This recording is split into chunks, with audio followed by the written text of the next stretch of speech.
In this video, my aim is to give you the basic understanding of the terms virtual and real images. It's a slightly long video, but it'll be one of the most interesting ones too. I'm sure you'll enjoy it. What you see on your screen is a mirror.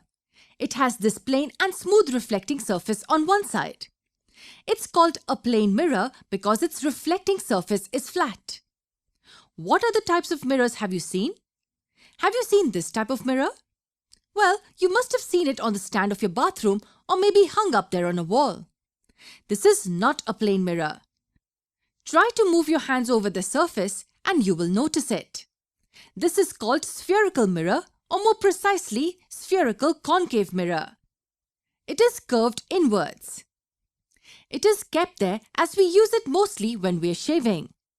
Now the obvious question that must be coming to your mind is, why do we use concave mirror for shaving instead of a plane mirror? For the answer to this question, you have to wait for our future videos. For now, we will be concentrating on the plane mirror only. So let's consider this plane mirror again. When we stand in front of a mirror, we see an image of ourselves in the mirror. Nothing surprising there. Why are we able to see our image? Yes, it's due to the reflection of light. In fact, it's due to multiple reflections of light rays. How? The light rays from the source are first incident on our body. They bounce off from our body and fall on the surface of the mirror and again gets reflected from there. This reflected light then reaches our eyes and we see our image. So what does this tell us? Yes, this tells us that a light ray can get reflected multiple times. The same thing happens for every other non-luminous object as well. If you remember, my initial goal was to explain what virtual and real images are. Let me ask you a question. This image that you see here, is it a real image or a virtual one? This image is a virtual image. In order to explain what a virtual image is, let's first simplify this image. Let's represent this boy with an arrow pointing up. And here is our plane mirror.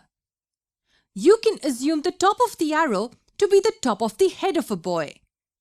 Now, where is the image of the boy formed? When we see the image in the mirror, it seems to us that the image is formed somewhere behind the mirror.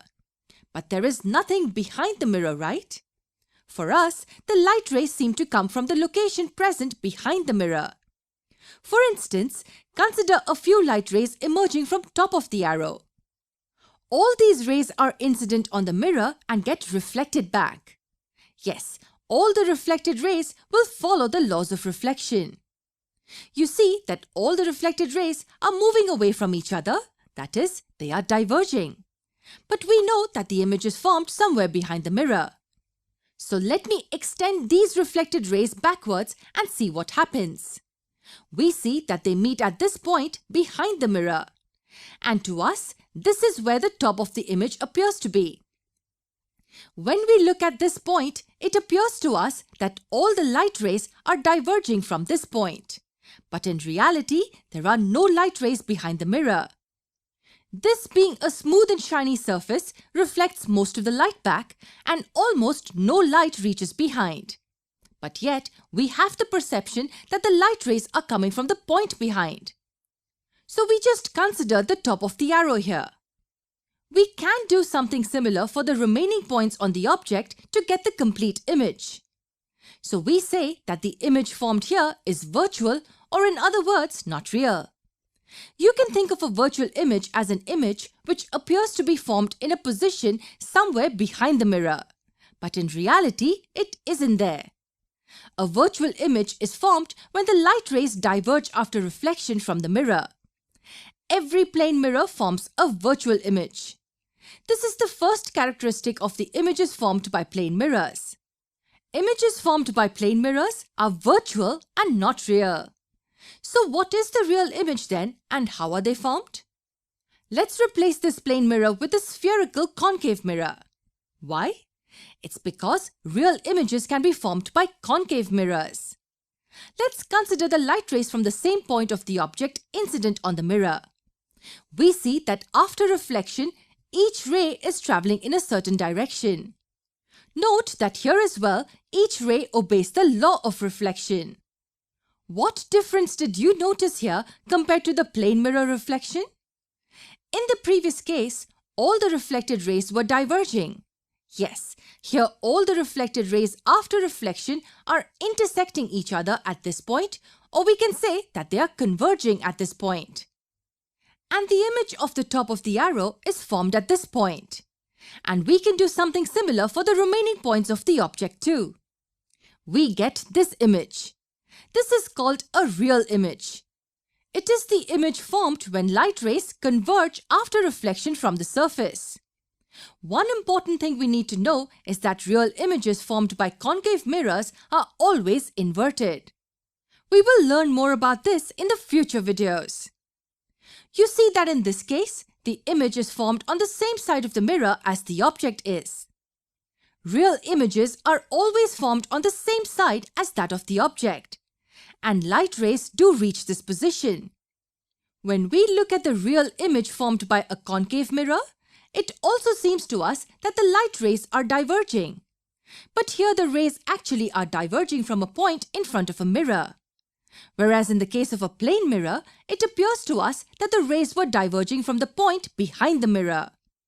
So did you understand the difference between a virtual image and a real image? When we look at a virtual image, it appears to us that the light rays are diverging from a point somewhere behind the mirror, but in reality they aren't, as no light reaches behind the mirror. It's only our perception.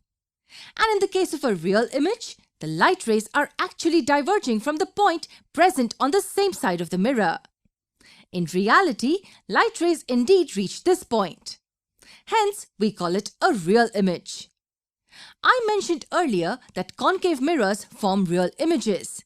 In fact, they form both real and virtual images.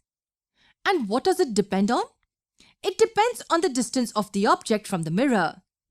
We will learn more about the real images formed by concave mirrors in our future videos. First, let's go back to our plane mirrors. This is only one of the characteristics of an image formed by a plane mirror. We will see more in our next video.